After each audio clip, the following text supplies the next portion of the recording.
Bueno, estamos con la doctora Zaira Santana. Ella, y la trajimos aquí porque estuvo hace menos de un mes en el segundo Congreso Internacional en Educación Inclusiva y Atención a la Diversidad en Colombia. Hablaba de ese protocolo que hay en la Comunidad Autónoma de Canarias para el diagnóstico de TDAH, también de esta realidad virtual, el sistema Nexplora para el diagnóstico también, y otra herramienta que es innovadora, nuevas tecnologías, y es el DIDE. No, ¿qué es el DIDE? Sí. O ese sistema DIDE, ¿lo estoy diciendo DIDE, bien? Sí, correcto, está perfecto. ¿Son siglas? Sí, no, es el nombre en sí. De la tecnología. Luego tiene su propia web de Educar y Aprender en sí, pero el sistema o el método se llama DIDE. ¿Y para qué sirve DIDE, aunque no sea exactamente para lo mismo? DIDE en este caso no es realidad virtual, pero también es diagnóstico. En realidad es prediagnóstico. ¿Para qué? ¿Por qué? Porque hay, en general en todos los colegios, existe, digamos, una necesidad de ayuda al orientador, o el orientador muchas veces se ve desbordado. Por tanto, lo cierto es que en estos protocolos hay muchos cuestionarios que los responde tanto la familia como el ámbito educativo o ámbito extraescolar. Por tanto, DIDE, ¿en qué nos ayuda con este prediagnóstico? A hacer incluso un filtro o ver cuándo hay dificultades de aprendizaje, pero no tenemos claro incluso qué es lo que hay, ¿vale? Pues nosotros en este caso DIDE lo que nos ayuda es a filtrar y a enviar esos cuestionarios, ¿vale? Es una plataforma online que lo que nos ayuda es a los orientadores o a los profesores, pero sobre todo a los orientadores, nos ayuda a lanzar estos cuestionarios y a una corrección más rápida, porque es una corrección automática, de manera que nos ofrece luego un informe con esas posibles dificultades de aprendizaje que existen en el niño a través de esos cuestionarios que han respondido todos los familiares o el ámbito educativo. Por tanto nos facilita el trabajo, de manera que ahorremos tiempo para seguir el diagnóstico o incluso intervenir con el niño en caso de que sea necesario, o ofrecer incluso ayuda al profesorado o a la familia, ya que hemos ahorrado tiempo en ese diagnóstico.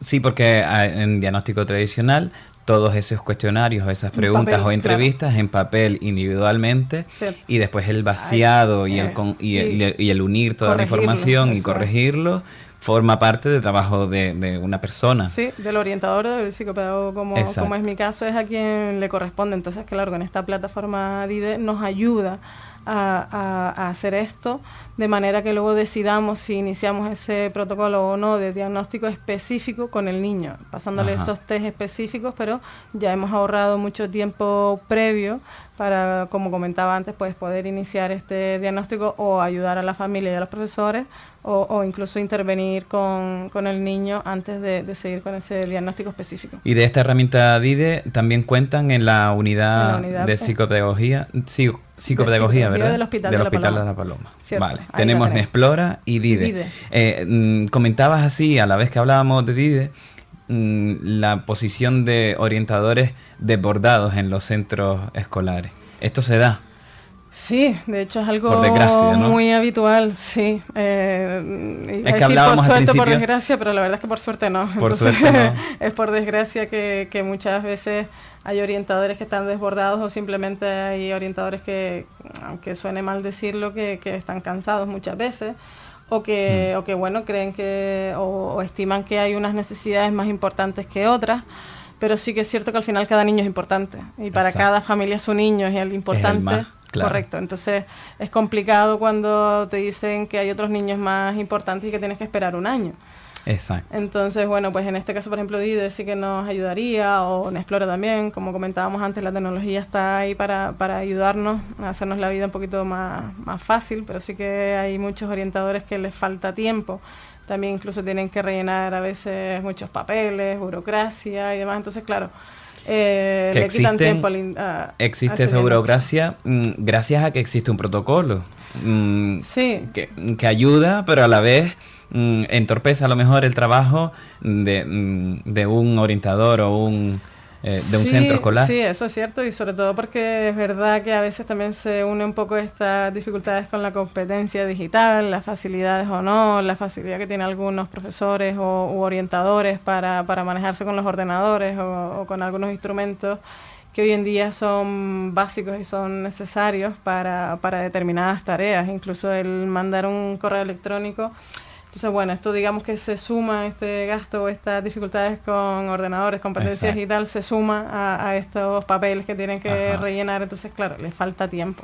Bueno, nos podríamos quedar hablando de qué ocurre en las aulas, porque hablábamos de un porcentaje de un 2-3%. Entre un 2 y un 5%. Entre un 2 y un 5%. Un 2 y un 5% en todas las aulas de los centros escolares es un porcentaje que necesita de un profesor involucrado y atento, de quizá un ratio en las aulas un poquito menor, sí, y de mayor número de orientadores, pero claro, las circunstancias son las que son y estas dos herramientas parece que ayudan, dadas las circunstancias. Sí, yo creo que hay cositas que no las podemos cambiar nosotros directamente, pero sí que es verdad que cada uno de los profesionales del sistema educativo pues puede hacer. Es decir, nosotros, por ejemplo, comentábamos aquí en el Congreso, yo creo que es algo también normal, ¿no? La educación inclusiva.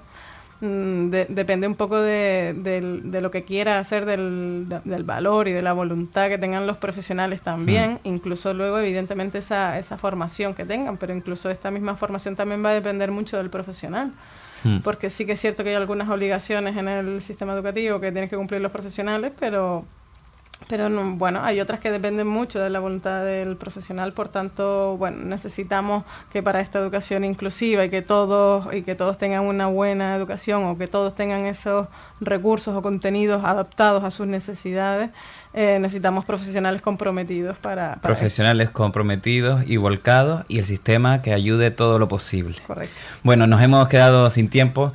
Zaira, muchas gracias por estar con nosotros esta tarde en el Mostrador. Gracias a ustedes. Ezequiel. Tengo que decir que ha estado con nosotros Zaira Santana, doctora en Ciencias Humanas, Sociales y Jurídicas, máster en Procesos Educativos y licenciada en Psicopedagogía, que no está hablando sin formación. Y si quieren contactar con ella para cualquiera de los servicios o para informarse un poquito más sobre todo esto, lo pueden hacer en el Hospital La Paloma, sí, ¿verdad? Sin ningún tipo de problema, y estaremos dispuestas a atenderles.